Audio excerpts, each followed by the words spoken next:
The world is saved.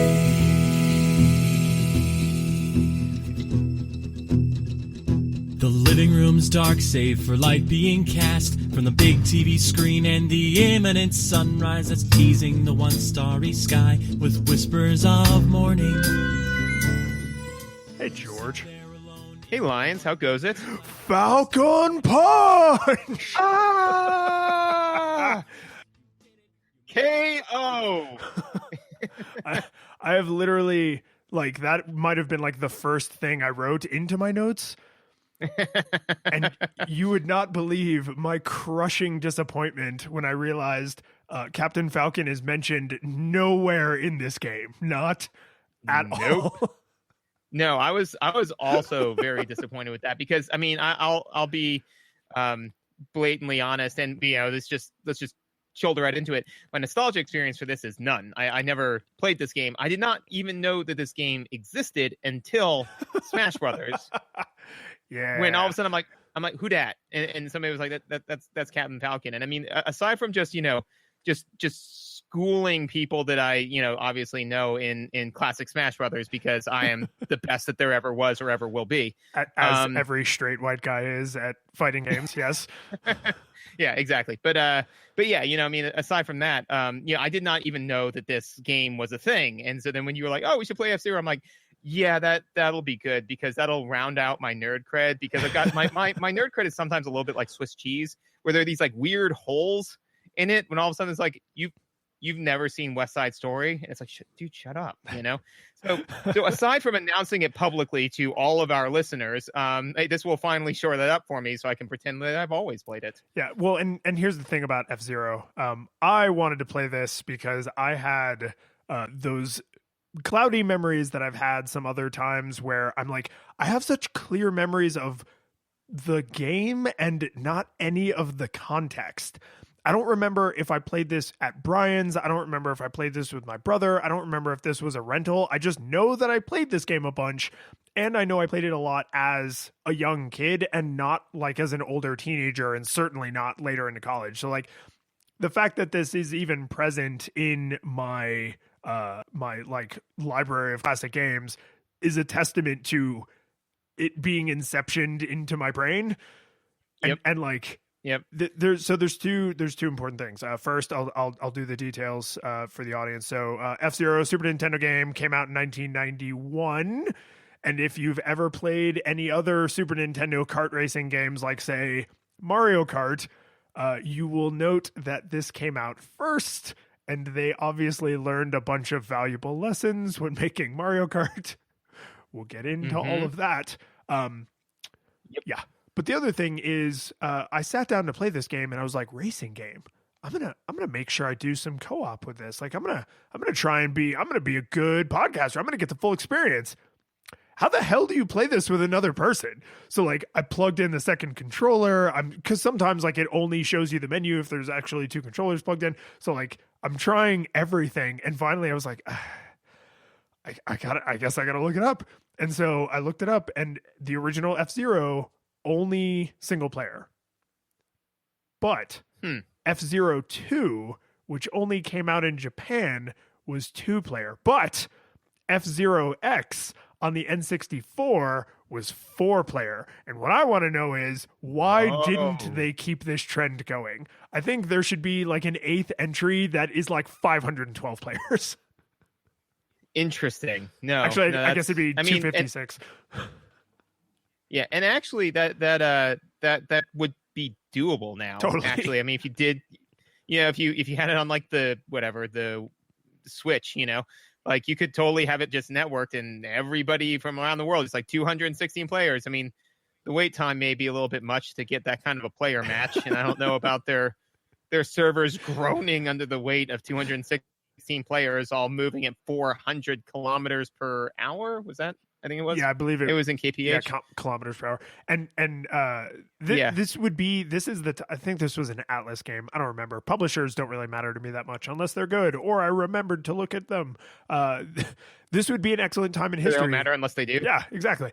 This would be an excellent time in history for them to release a refreshed version of F-Zero for the Super Nintendo, but with 256 simultaneous racers, because like the battle royale games like Fortnite and PUBG, like those are all the rage. So they should totally jump on that bandwagon. It's definitely not too late. Oh yeah, no, that game industry is definitely not saturated. There's new exciting content coming out every day. Yeah, lots to do. Still lots to do. Oh yeah. but yeah, so but this game for the SNES, top of the hour visuals. What you got? So this game, one of the few things we do that I would say even crests the concept into research is I do in the show notes, if anybody ever looks, and you should, because there's a link to our Patreon in there. But if you ever look in the show notes, the one thing I always include, just in case someone is listening to this episode that has never played this game before, I do put a link to the Wikipedia article about that game, because that's the closest you can get on the internet to like neutral, unbiased information about a video game, right? It's not a let's play. It's not someone else's review. It's just like, here are the raw facts about this game. And so when I was grabbing the Wikipedia link for F-Zero, I couldn't help but read a couple sentences. And one of them was one of the first games to use Mode 7 on the Super Nintendo. And I was like, no, like as if I needed to be told that this is one of the first games to use that janky way of scaling graphics.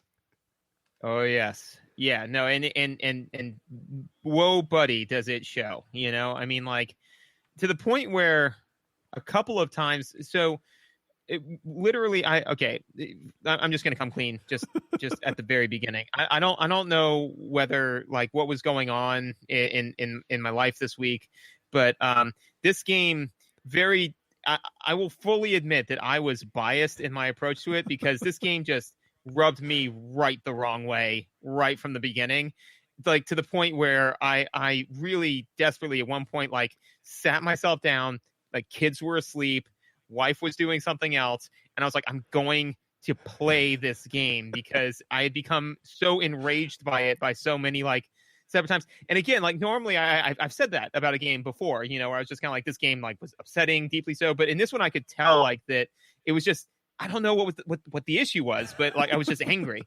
And man, the graphics, literally one of my top notes is not it does not service gameplay, right? Like, so, you know, like the Mode 7 is so, the way that they attack it is so visually disorienting that it does actively make it difficult to run the course. You know, it does, and you can. I think they made a very wise decision in making the courses largely just empty tracks. It's not until the end of the later cups, whatever. It's like Knight, Queen, King. So it's not until the end of like the King Cup that you are dealing with like crap on the course consistently. And thank God, because everything is just whizzing around so awkwardly and it's so pixelated and janky. Like all of the information is communicated to you through colors, which woe behold you if you are colorblind or have like visual acuity issues, because nothing is recognizable or epilepsy. Oh God. Nothing is recognizable by shape because it's moving so quickly. It's hard to discern the shape. Like if you're not moving, everything has a clearly defined shape. But if you're moving, and it's a racing game, right? So it's like nothing is clearly distinguishable by shape and nothing is clearly distinguishable by placement until you've learned like, oh, ramps are usually here. Yes. Boundaries are usually, or the like rough patch that slows you down is usually out on toward the outside, right? But there are obstacles later in the game, and the only reason you can tell that they're there is because they're like flashing neon colors. So if you have any problems with colors, like I don't know, this game might be unplayable. Well, and to me, where it kind of comes down to is that, so first of all, two things we have to talk about is and visuals does play into this, is that, you know, there's plan, practice, improvise gameplay, right? Where it's just kind of like, there's gameplay where like you can look at a situation like, you know, Magic, right? Where you can kind of look at a situation and you can plan what it is that you're going to do, right? You know, chess is a plan game, right? And then there's what do you call that? It's total information. Right, where you have all of the information, exactly. So you have all the information that you need in order to make an informed decision, right? And then there's practice gameplay where you don't have all the information that you need. You have to memorize, right, and learn from that. And then improvise is kind of a mix of the two, where you have enough information to make an informed choice, but you're going to have to probably switch up your strategy some of the way through, because you'll be given new information that will make you be allowed to be making new decisions. For example, like Civilization. Or like most sports. Right? Like you may have a strategy in mind, but then like a player moves in an unexpected way, or they fall down, or like you miss your shot. Exactly. You have to grab the rebound or something. Yeah. Great examples. And I am by no means an expert on these. But that being said, is I went into this assuming that this would be improvised gameplay, and it is practice gameplay. And the visuals 100% are that. I mean, that's the thing, is that the visuals don't they don't give you enough information because of how kind of, like you said, janky the mode 7 is, and how quickly stuff's whizzing at you, to where like you can see a thing. Chances are that if the course is going to do something, unless it's, you know, like I'd say about 30% of the time, I was able to just like compensate on the fly. The other 70% of the time, I tapped a wall, which was fine because then I was able to get back on course, you know. But I did tap the wall, and you take damage from that, which we'll get into later. but I mean, so that's the thing, is that, you know, like it is definitely you have to memorize the courses, and the visuals don't prevent that, which is fine if that's what the developer was intending.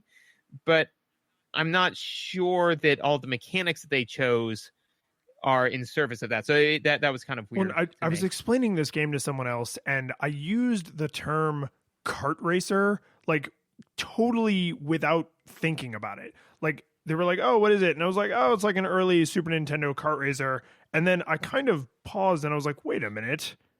Why do I think that?" And then the more I played it, the more I was like, "Oh, because all of its visual and mechanical and control scheme choices are all way more in line with a Mario Kart than a Gran Turismo."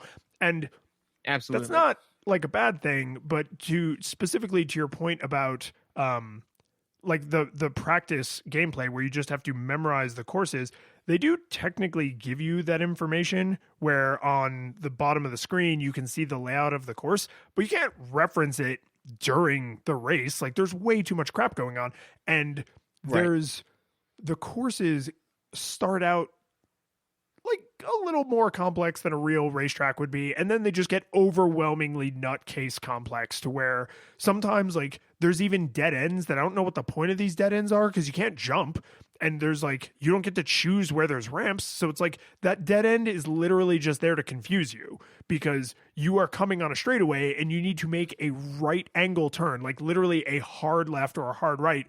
But it looks, if you're not paying attention, like you could continue to go straight. And if you do, you just smash into the wall at 600 kilometers an hour.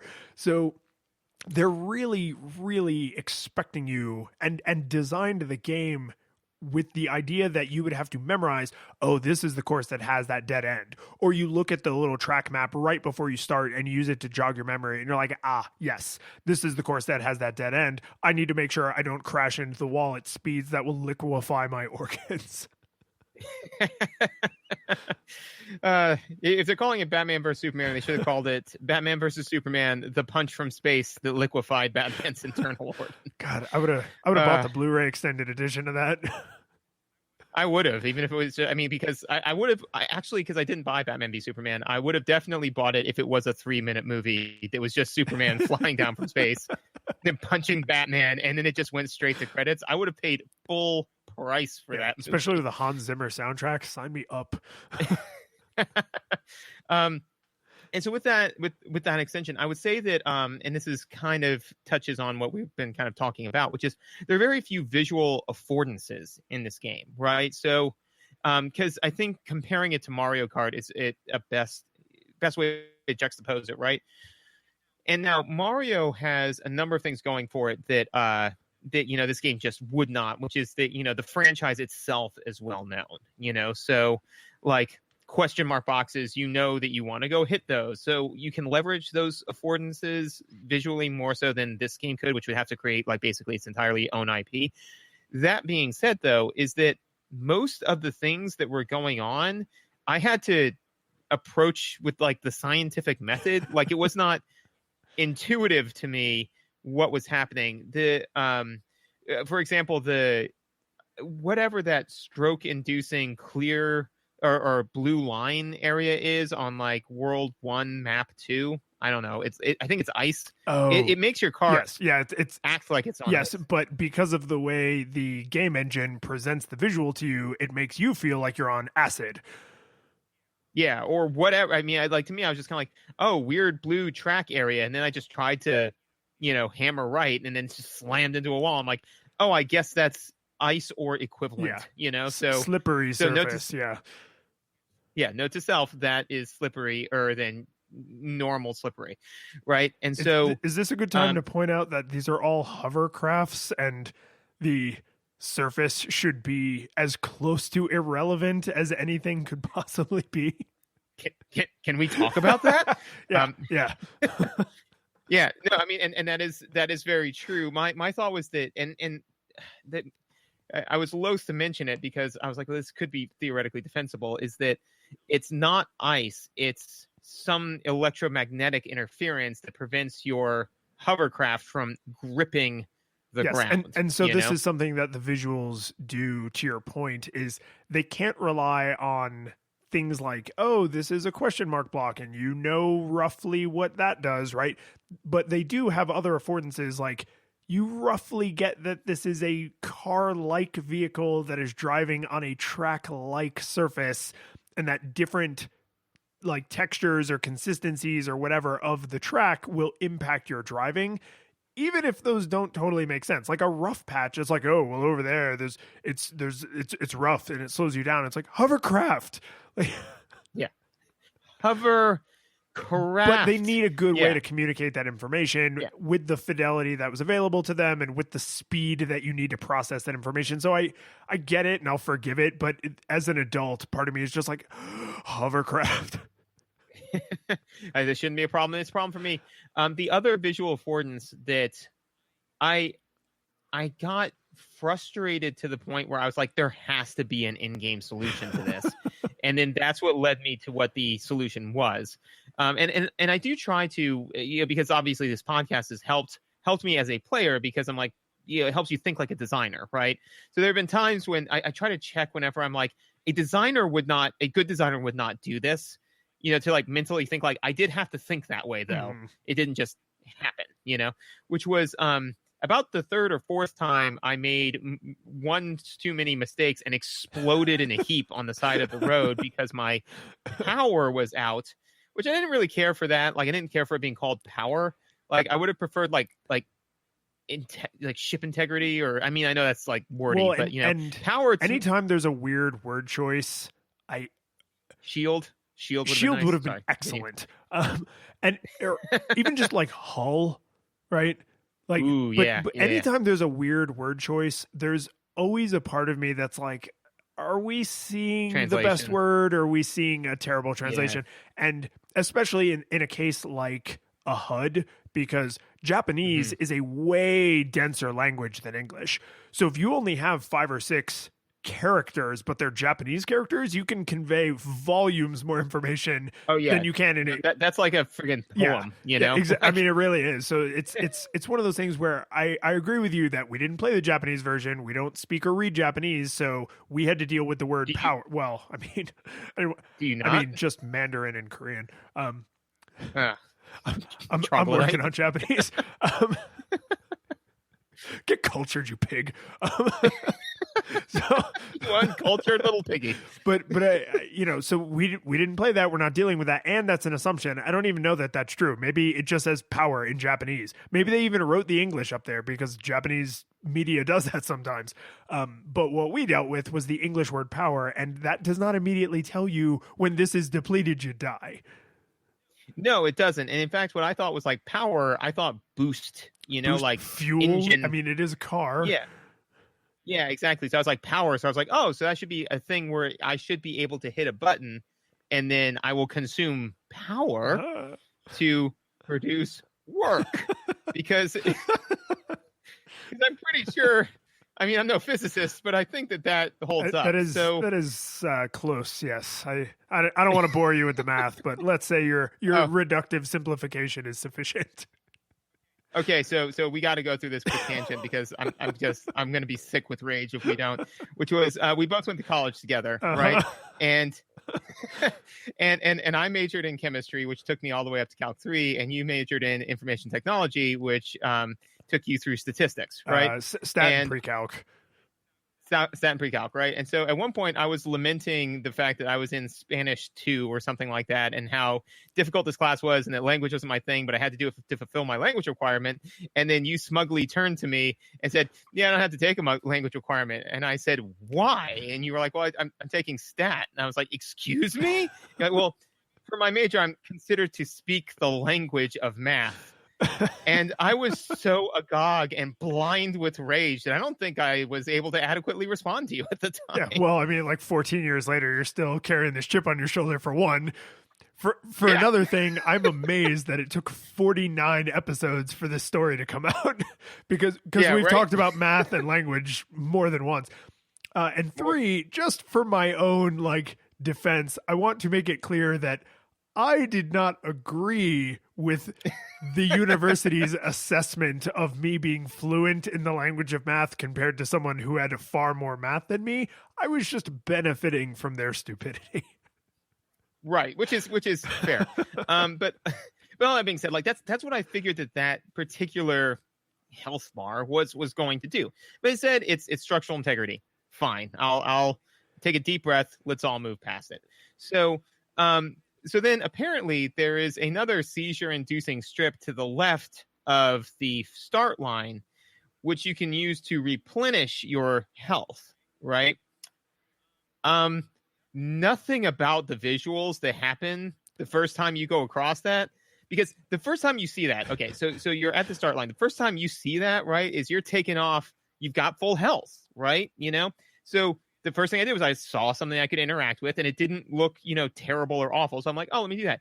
And a unidentified flying object hovered above me and started to beam me up, which was kind of aggressive. I didn't care for that. I'm sitting there, I'm in my underwear, I'm playing this video game, and I don't like it when the aliens are trying to get me.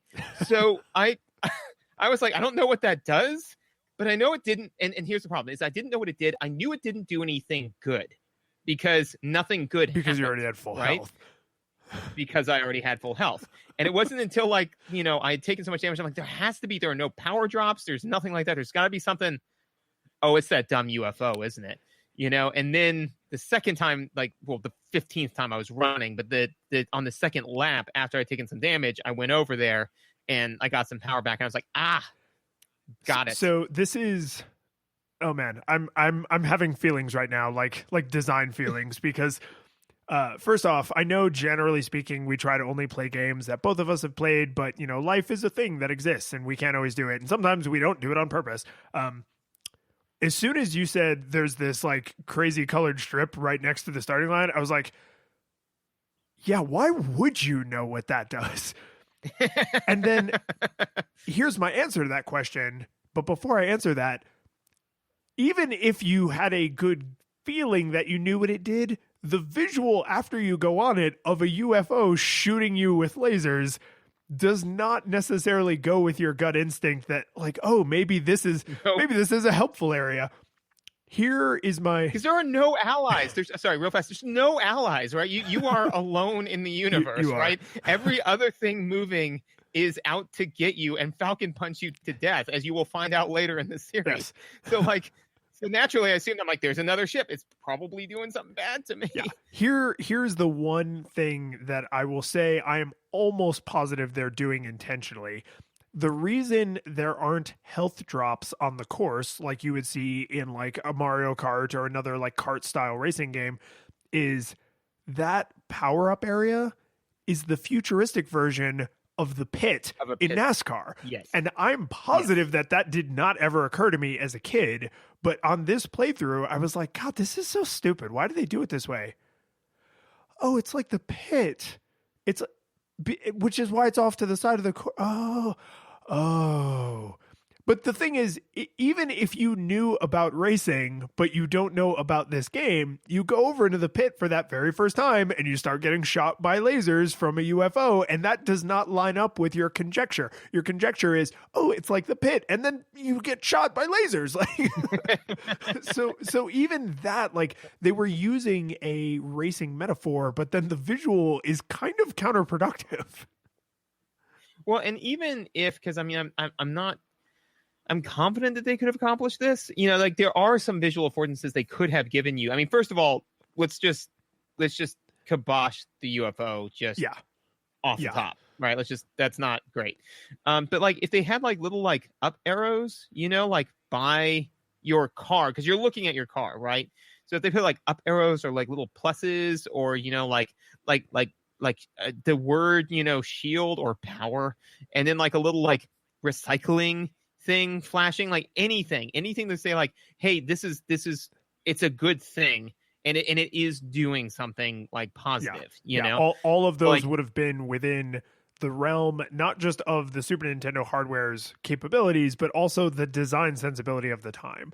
Like nothing about what you just described was discovered in the early 2000s of, you know, video game design. Like that was all stuff that existed at this time. Yeah. So that was something. And again, you know, like I said, by the time I had gotten around to stress testing doing the scientific method, forming a hypothesis, testing my hypothesis, and coming up with a, you know, theory, right? Like I was already relatively frustrated. So, you know, again, I just don't really feel. So for me personally, for the visuals, in service of gameplay, now, put a pin in that. Visuals for visual's sake, I actually kind of enjoyed. I thought that all the courses were like they switched it up.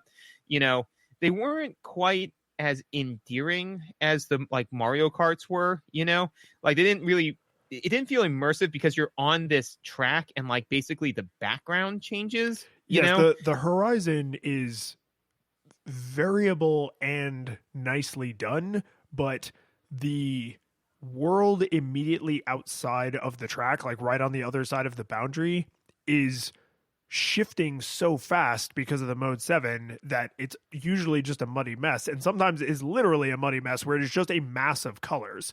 So even if you're sitting still, there is a mass of moving colors, and then when you're moving quickly, it's a disorienting mass of moving colors.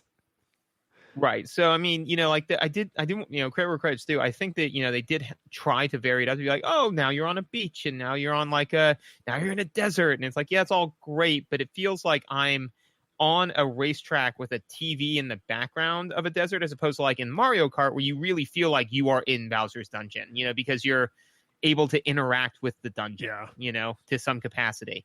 And the actual dungeon itself varies up, you know, like for example, in 64, you know, there are thwomps, you know, and those can mess with you. You know, there's pieces of the with Boo's castle, you know, like where there are Boos that, you know, like you can see moving through the background and stuff like that. It really feels like you're a part of it, as opposed to this, where it just feels like that you've been magically teleported to this insane track and it's just on a new backdrop. Did you ever see the live action movie version of Speed Racer? I love that movie. Right? Yeah, no. Oh man. And the thing is that I haven't seen it in a while, so I'm really, oh man, that's one we should do. Oh, it's not a video game. We should just rewatch that at some point. You and I can just watch that movie.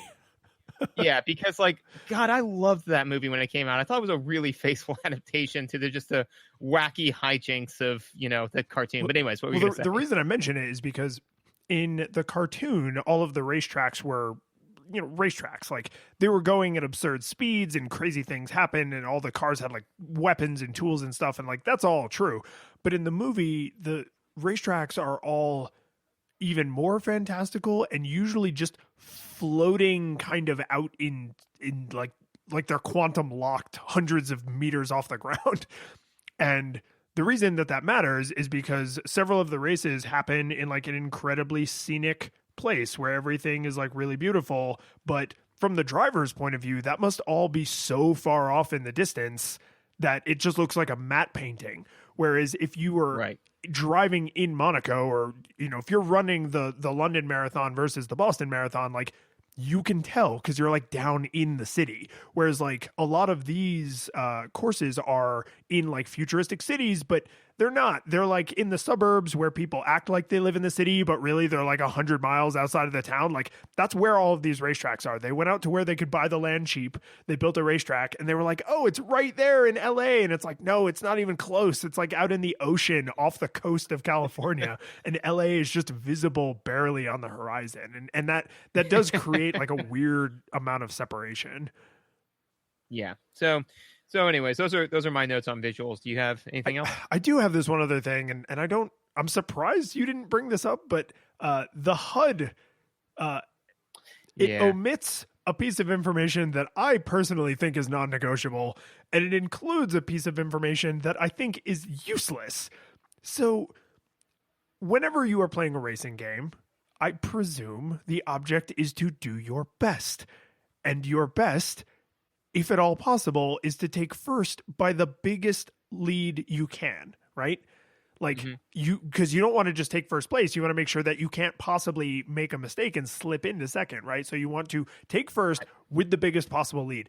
So one of the things you would need to know is your position, right? But then you would also need to know what lap you're on out of laps total, because if I'm in third place and I want to be in first place, how much time do I have to close that gap and then create a gap of my own?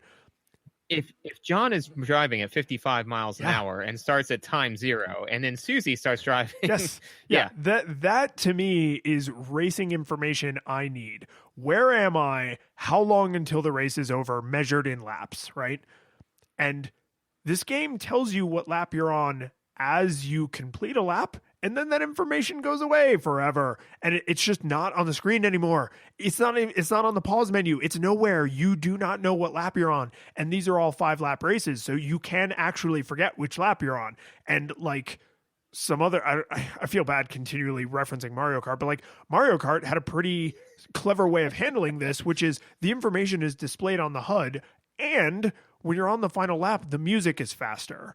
So even if you don't have the wherewithal to like look at the HUD in your peripheral vision on your giant 12-inch television, you still know that you're on at least the final lap because the music is faster. This game does nothing to communicate what lap you are currently on except right when that counter increments by 1. And that to me is unacceptable. It is additionally unacceptable in light of the fact that they tell you the place you need to finish in to proceed to the next race. Like, tell me if I covered that bet after the race. But instead, in the top corner where the lap counter should be, it says like safe 5. And that means if you take 5th place or above, you will get to go on to the next race and you won't have to retry this race. That's not like when I'm driving the car, that is not the most prevalent piece of information for me. Like that is something you tell me after the race is finished. And here's the fun thing is there's, okay, so there's 2 reasons why I didn't point this out. One is, I mean, let me phrase it, why I didn't think of it. Because it's not like I had this like locked and loaded. No, I didn't think of it for 2 reasons. One is, and we'll get into this mechanics, is the rubber band physics with this are so strong that I didn't really feel I had any agency, so I didn't really care what lap I was on. But 2, the reason why I didn't mention the extraneous information is because I actually had no idea what that had meant. To look it up. Yep. Yeah, when it was like 10 safe, 5 safe, I'm like, cool. What? I don't know. No, I no idea what that meant. I was trying to puzzle it out like organically, and I couldn't do it. And I was like, I'm not going to just play hundreds of races to try and discern the meaning of this one value. So I had to look it up on GameFAQs. I was like, this is the caliber of design in this HUD that I'm dealing with, is I have to ask people to reach back into their memories and be like, you remember when you played this game as a 10-year-old? What the hell did this mean? And they're like, yes, well, it means that you're safe to move on to the next race. You're like, was that not an option. I don't know. But actually, though, like you said, like Mario did the great thing of in addition to having the visual on the HUD, having the music speed up as you went through. So speaking of music, well done. no, I'm disproportionately proud of myself. It's the best audio related thing you've done in the entire show. Oh, by far, like not even.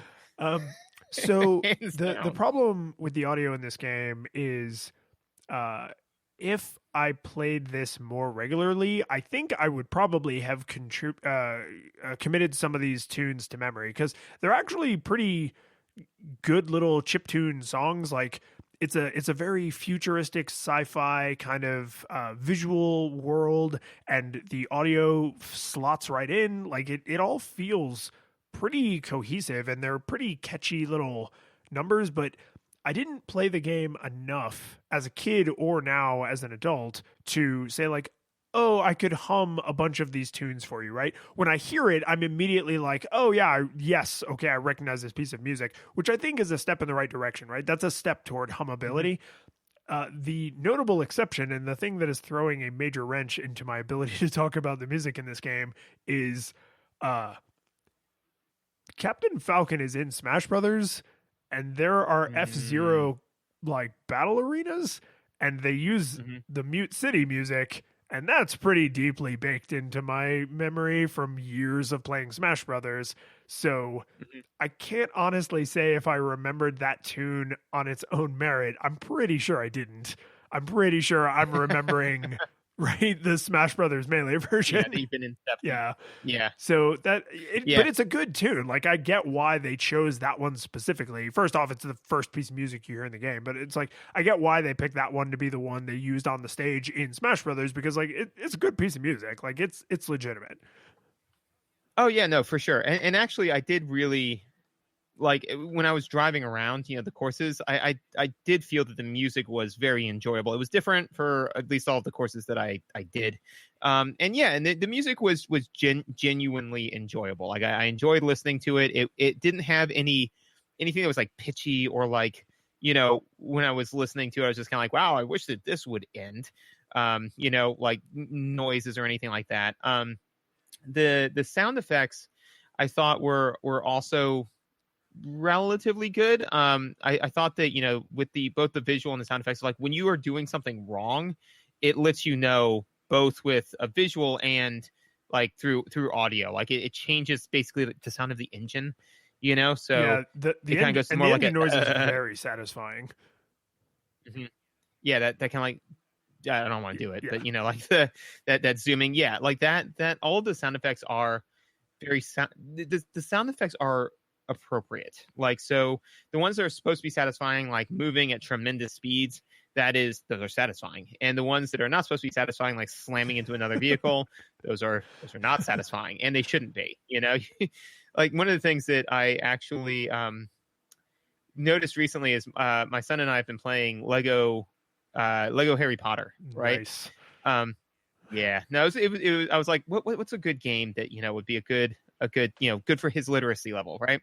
And one of the things I noticed is that I went with the Harry Potter one because originally I got like the new Batman one, and I realized that they have realized that their marketing audience is not people with low literacy anymore, because they've made those games way more complicated. Right. So, but the Harry Potter ones, this was back when like it is age appropriate for Teddy. But one of the things I've noticed that's interesting is sound effects and visuals can absolutely, if they feel good, incentivize poor behavior. For example, jumping off the side of a cliff in those Lego games causes you to explode with pips, which if you don't know or have the concept of numbers, right, and you don't see the numbers go down, you're like, look at all of these additional pips for me to pick up. And the fact that it like makes this like little satisfying scatter of pips like noise, and it's like dude, he kills himself and laughs and just thinks it is just the best thing ever. And I'm like, dude, and I'm just perpetually like running around desperately trying to pick up all of the pips that he's dropped. And he's just like, ha, ha, ha, ha, ha, and just jumps to his death again. So I told you all that to tell you this, which is you really want things that shouldn't be happening to not have a satisfying visual or sound effect. And this game does accomplish that. Yeah. And in Harry Potter, they are trying to make something as gruesome as falling off a cliff and dying non-threatening and non-violent. Like, hey, you just lost some pips. You can totally keep playing, right? Whereas in F-Zero, it's a much more mature aesthetic, right? They're not catering to people who are afraid to see like an explosion because like you explode when you run out of power, and it makes it's one of the few, I actually put this in my notes, it is one of the only bassy sound effects. And it's not because the other sound effects are like too trebly and grating. They actually do an amazing job of doing lots of swooshy noises that are not like ear poison. But the engine noise and the explosion noise, one of which is very good and the other of which is very bad, are two of the only like bassy sound effects in the game. And the explosion noise is really like, it's a satisfying noise in that it is well executed. But when you see your car go away and you hear the like, and then the camera pans around and there's literally a smoking crater where your car used to be, like, that communicates information pretty clearly. It is really obvious to you, even if you can't read the words on the screen, you know, you died, try again kind of thing. It is really obvious to you, like, oh, I'm no longer racing. Like that is a bad sound effect because I'm here to race, and when I heard the boom noise, the racing stopped, right? So it communicates information in a satisfying way without incentivizing it. Right. And I would agree with that. And I think that all the other sound effects kind of fall in line with that. Honestly, that's kind of what I had for audio, which is, you know, the music's very satisfying. The sound effects are very appropriate. I think that honestly, as far as sound goes, the game is very solid.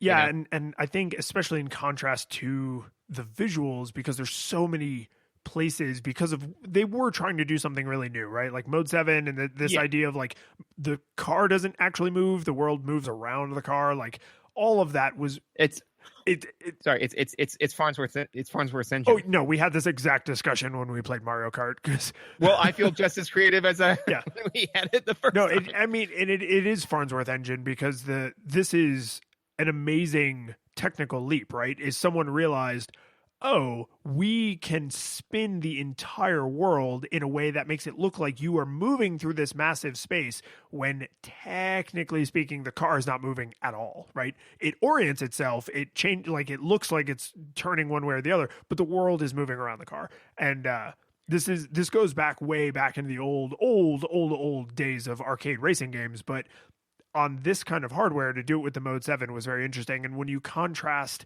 how poorly that has aged to how very well the when you hit the wall and it makes the electric like shield, it should be a shield noise, not a power noise, but it makes the you took damage noise, and when you explode and the hum of the engine never gets grating, right? Like, especially because when you let off the gas, when you let off the plasma, I don't know what it is, when you let off the accelerator and then you hit it again, it doesn't immediately go back to humming. It actually makes like a little like afterburner like pop noise, just like an engine would sound when it's firing up, like a jet engine makes that like, and it like it's not only a good attention to reignite. Yeah, it's not only, thank you, reignite. Jesus Christ. not only is that excellent attention to detail, but it feels good. Like you feel satisfied when you like let off the accelerator to make a tight turn, and then you like fire the engines again. You're like, and you take off. So it's like those sound effects held up incredibly well, and even more so in contrast to the janky pixel mess that is the background of all of the courses. Yes, agreed. Gameplay and controls? Yeah, and I do have a specific control story, which I feel like coincidentally has been happening a lot recently, but depending on the order people listen to these episodes in, maybe it's not happening a lot from their point of view. Maybe it's about to happen a lot. Whoa! So that's the Farnsworth engine, but with time. So this hardware, it ages, right? The games are solid state, but all things suffer the inexorable march of time. As well put, Ozymandias. Exactly. So I sat down to play this, the very first session of this playthrough, and I'm not exaggerating. 5 seconds into the first course, I was like, oh my God, these are the worst controls I've ever seen in my life. Like, I'm crashing into other cars, I'm crashing into walls. I'm like, I actually played through the first race and then put the controller down and was like, there's no freaking way my concept of this game, like in my memory, is this far divorced from the actual reality.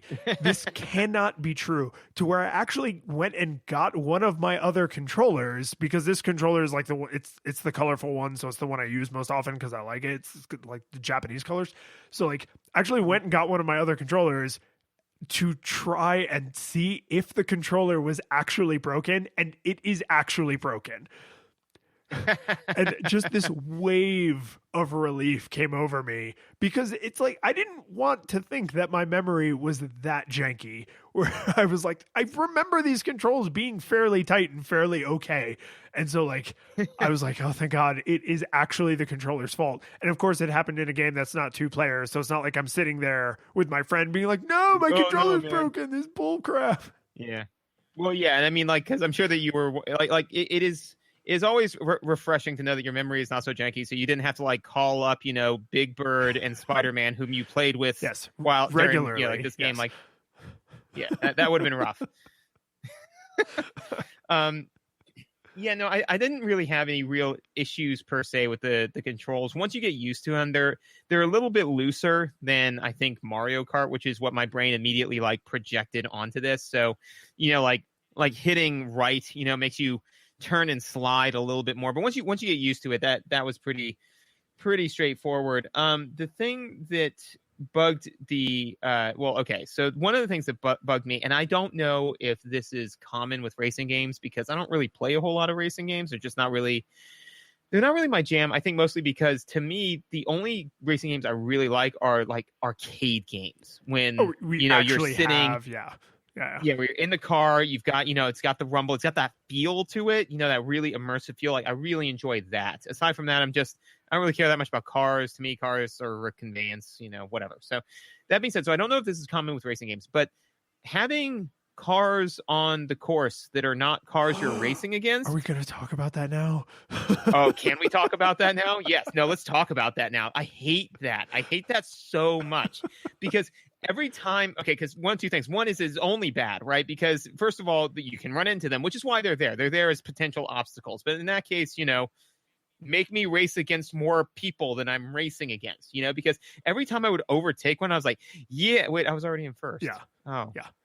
So literally there was no win condition. When I entered into this, there was no way that I could come out better. I could just come out the same. And then, when like somebody would pass me, it was just, God, it was a frustrating mess. I hated it. So I like the way we circled around on the visuals of you are kind of like outside of the matte painting that you're seeing off in the distance, because that creates an interesting question here, which is where the hell are you? Who are these people? Like, what are they doing on the course with you?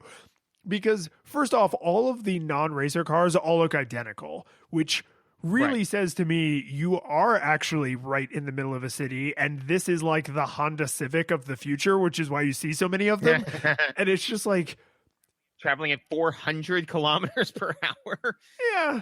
I mean, slightly less. Yeah. Right. But this is the thing is it irritates me that I feel like I'm so far away from the rest of the world and that I'm on like an officially sanctioned racetrack, and yet the presence of these freaking randos communicates the exact opposite. That you are like street racing through a populated area, and these are just other people drive. Like some moron is like going home from work, and then all these D-bags like go flying by at hundreds of kilometers an hour. And here's the thing, these are not just course obstacles.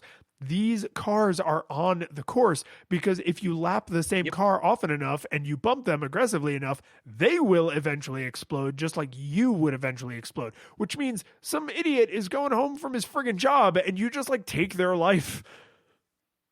Yeah. Good.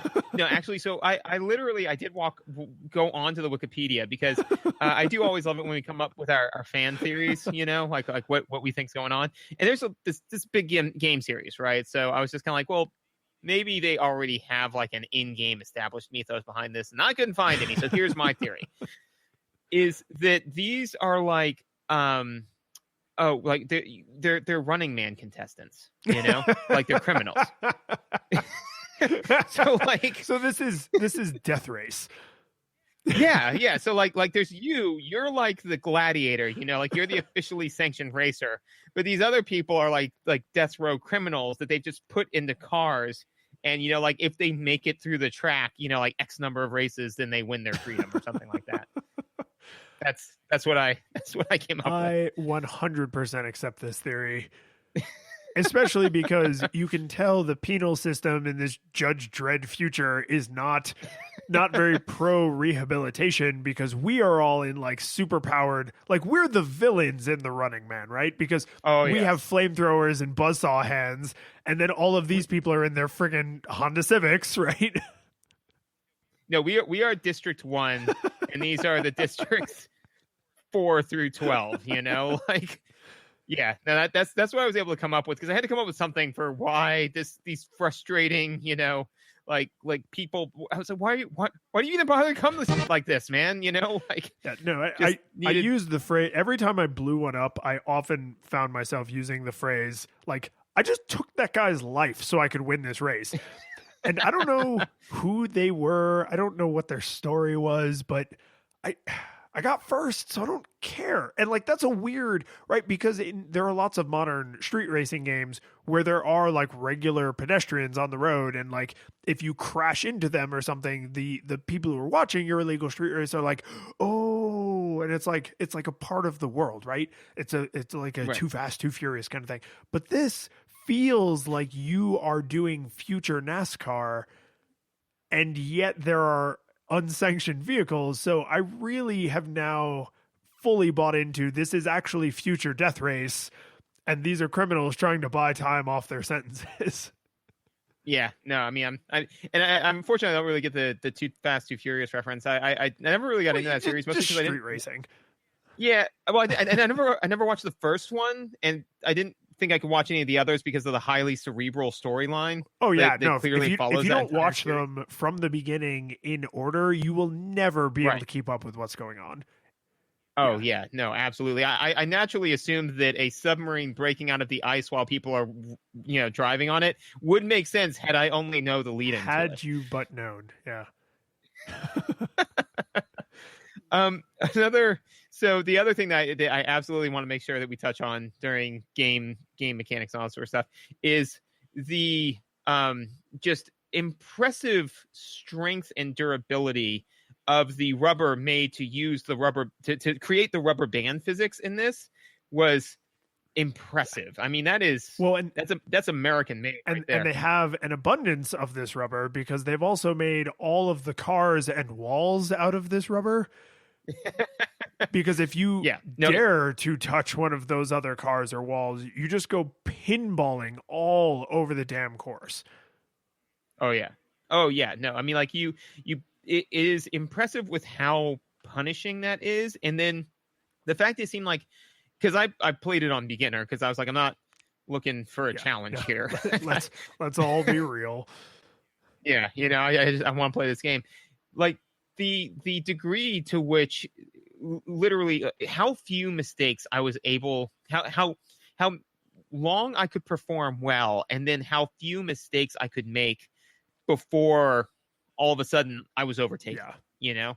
Like that was I was always kind of to the point where I thought it was frustrating because and even still, like if I screwed up really, really bad and then got put into sixth, how long it would take me to get back into, whatever first, like it would normally, but even still, like there was, to their credit, there was no point from my point of view where the race was completely lost, Yeah, because the rubber band physics does seem to, you ever see the movie Heart and Souls? Early Robert Downey Jr. movie. It's a fantastic rom-com, early 90s. No, I've not seen Heart or Souls, or Heart and Souls.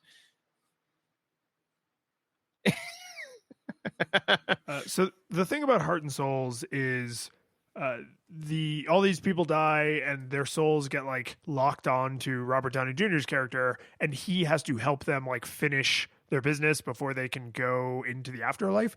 And so it's like The Sixth Sense, but a rom-com. Yes. Yeah, I mean, I never thought about it that way, but that's the only way I'm ever going to think about it again. But they show you very early, just to let you know what the rules of the universe are, is that they can't get more than like 20 or 30 feet away from him.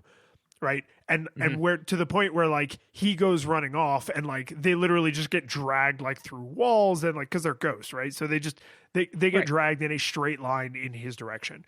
And I felt like F-Zero did that kind of rubber banding where you can't create an insurmountable lead, but neither can they. Like you almost always can recover within reason, but you can almost always recover from these catastrophic mistakes where you feel like, oh my God, I was sent colliding with the wall and then into this other car and then back into the wall and I'm facing the wrong direction now and everything has gone south.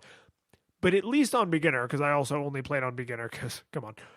But at least on beginner, I never felt like, oh, I might as well just restart the course. And I like that feeling. I like feeling like I should continue playing your game. That's true, but and I myself, to wax philosophical here for a moment, have espoused the idea that there is no difference between a perfect illusion and reality. It's right? True. Yes, we have spoken about this. Yes, we have. But the problem is imperfect illusions, right? So if this was a perfect illusion where like I felt that, I made a mistake, but through my own grit and integrity and ability to like pull through, I managed to, pull up, or that, like even though I was, behaving with aplomb, like this other racer was just on my heels the entire time because of their skill and wherewithal, that'd be fine. But that's not the case in my experience.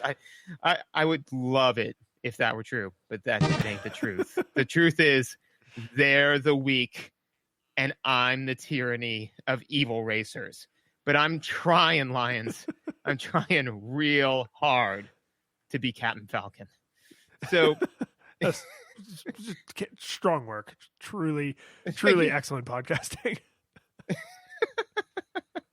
So all that being said, like I felt like, and that's why I said, at one point where what lap are you on? I don't care. It doesn't matter. It just, what matters is that I can't make, it doesn't matter whether it's the first lap or the last lap. I can't make 3 mistakes in a row ever.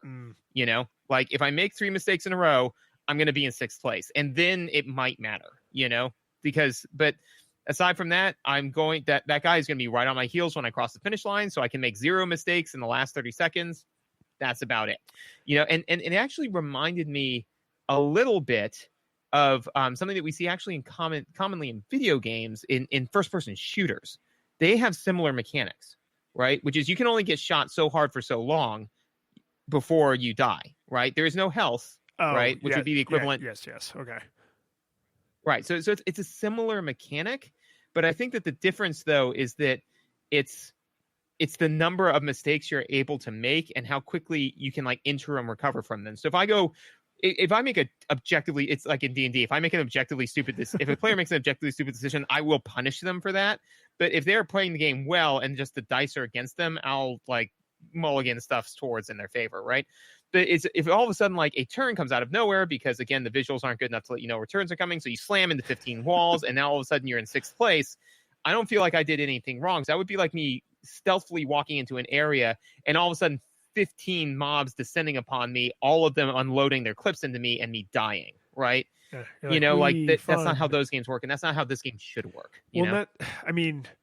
Again, like reaching and trying to defend them a little bit, like that's a way that they communicate to you that success comes through memorizing the course, right? Success does not come through being a better driver, because we can make the computer drivers every bit as good as you, and we control the universe. We can make them phase through walls and appear in front of you if we wanted to, right? So like the designers are I don't think maliciously, but are very intentionally communicating to you every race is going to feel like a nail biter. Like, we have intentionally written the game engine, and I think this is true of racing games in general, and especially true of kart racing games, where they're like, we have written the game engine so that every race, no matter how good or bad you are as a player, will feel like a nail biter. You either just barely won, or you just barely came in second or third, or you're so catastrophically bad that you just took last, right?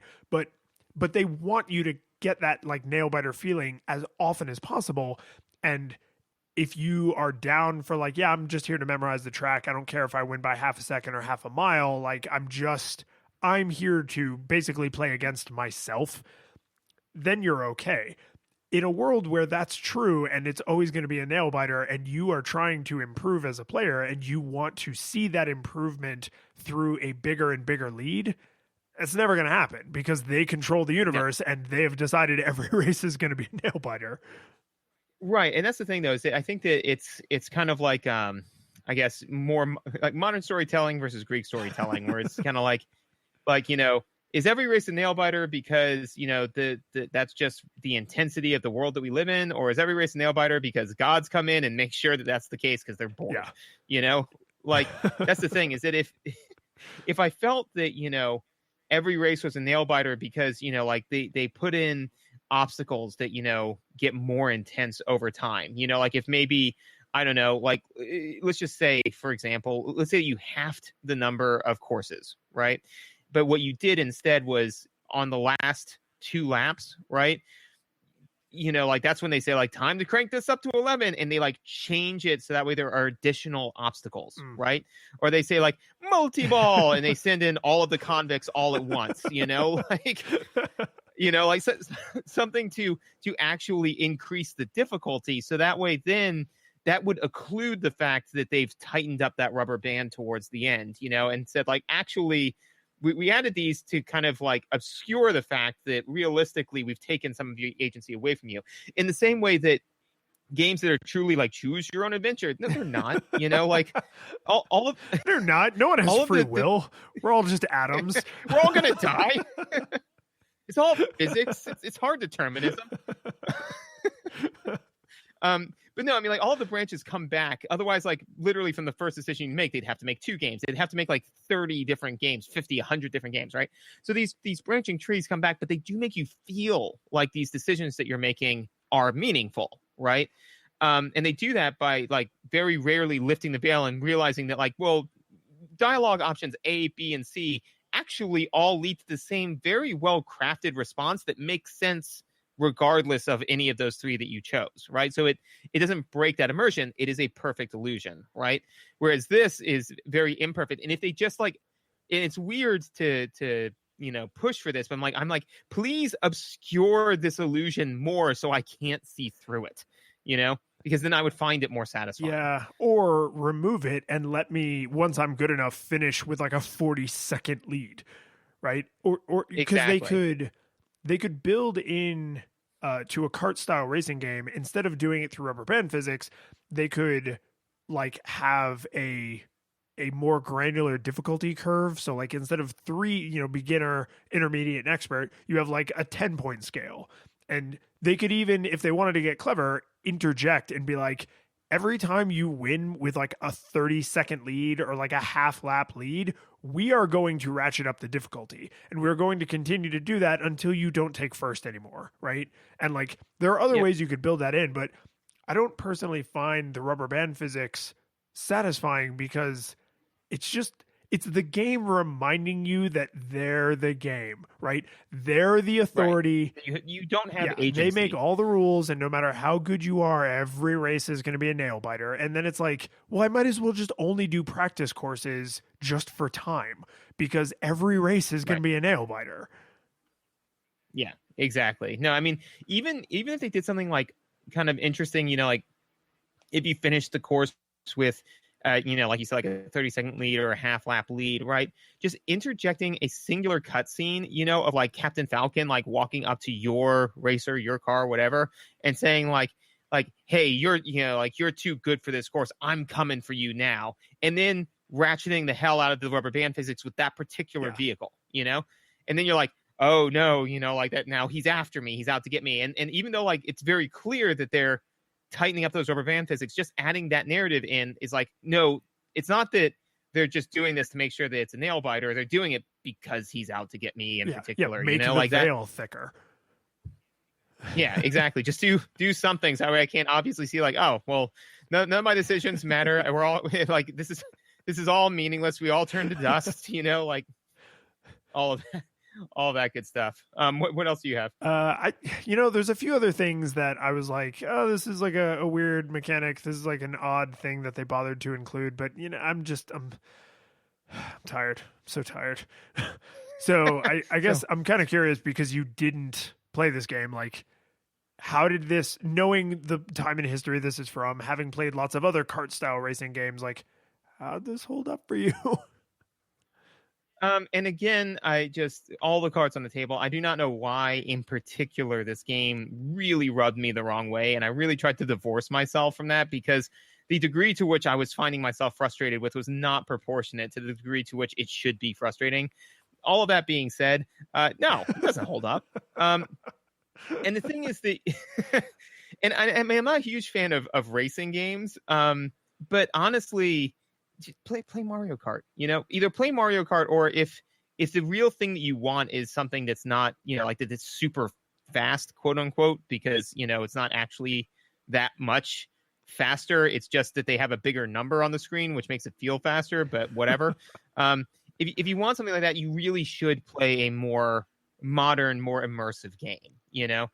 Even just a game later in the series, because I did look up some of like the other games in F-Zero, and there's a whole bunch of it. And like play one of those. I would not recommend going back and playing this. The only so for the question of should you have nostalgia goggles to play it? Yes, because I think that would be very, very helpful, because if you have nostalgia goggles, chances are you remember some of the courses, and that'll take a lot of the edge off. But if somebody's just kind of like, hey, man, I just want to play this game for beginners, it's like, oh, did you not stop by the Ray-Ban store and pick up those nice, thick nostalgia goggles? I would probably rent a different game. Is that hashtag sponsored by Ray-Ban? Oh, my God, I would love it if Ray-Ban would make and send to us some nostalgia goggles. That would be fine. If you're listening, Ray-Ban executives. Yeah, please send us free stuff. Yeah, I take Oakley's too. Yeah, no, I'm not a jerk. I mean, nothing else. Like, I don't want unless Ray-Ban's listening, then in which case I hate Oakley and only Ray-Ban. Unless only Oakley's. Oh no, this whole thing is falling apart. Done. Yeah, so my nostalgia goggles for this were pretty thick. This is a high prescription nostalgia goggles, and that bore out, right? The fact that I had like only cloudy memories of playing this as a rather young kid, like early in my games literacy, also not being huge into driving games, but I do like kart racing games. Like, I'm a big Mario Karter, right? And there's been some other good kart racing games, not a lot though, mostly Mario Kart. But I kind of sat down to this, and once I figured out my controller was broken, like that left me with like a weird taste in my mouth, and I was like, oh, okay, right? It's like I put the nostalgia goggles on, but like didn't take them out of the case. So I'm like, I can't see anything. Oh, okay. So that like first impression was so tinted awkwardly, and then just like all these little weird decisions, like I can't play it 2-player, and like the rubber band physics are so egregious, and the graphics are like kind of nauseating, and there's actually some spots where like I would swear to God that the car is sliding sideways, even though I'm not touching a direction on the D-pad at all. So like, if I had to rank this game, I would give it an F-Zero. The curtain falls, the music plays, the credits roll, then it all fades to black, and you're left by yourself. The fanfare is gone. There's no player 2 there by your side to share victories won. But as you slowly progress down the hall to your bed, a few great events leak back into your head from the time that you spent traversing the land battling evil, fighting the darkness, just sword in hand. Your memories creeping with the end of a smile. You realize again what you lost for a while. You're gonna think back much less on how you saved the day than on all the experience gained. At the end of it all, gamers play what we play. Not for game over, but rather for what we take away. The world is sad, but who cares? We all know that that's not what you came for. Your next adventure's already in sight. You're all set to go. You're excited to see what's all wrong till it's right, and the world is safe. So you're more along for the ride. You're more along for the ride. You're more along for the ride. You're more along for the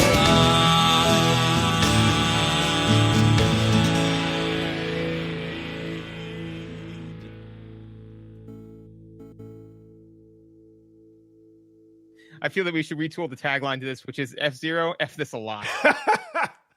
That was good. That was good.